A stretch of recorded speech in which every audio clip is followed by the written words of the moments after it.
नमस्कार मित्रों, मैं इस समय ठिनठिनी पत्थर में हूँ, अंबिकापुर के पास। और यहाँ एक पत्थर है। पत्थर बहुत सारे हैं यूट्यूब, लेकिन एक पत्थर से आवाज़ें ऐसे आती है कि छन छन की आवाज़ आती है। देखिए, ये देखिए, इस टाइप की आवाज़ आपको मिलेगी।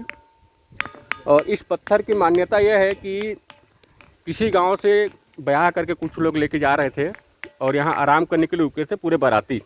उसमें हाथी घोड़ा सब थे और रात भर यहाँ पे विश्राम किए। सुबह उठते ही जब सूरज उगा तो सब लोग यहाँ पे पत्थर बन गए।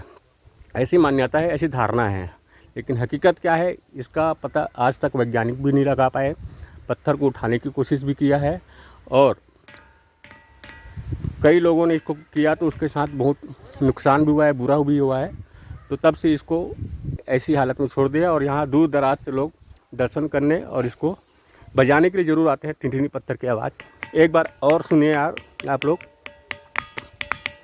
ये देखिए, ऐसे पर्यटक आते हैं यहाँ पे देखने के लिए दूर दूर से।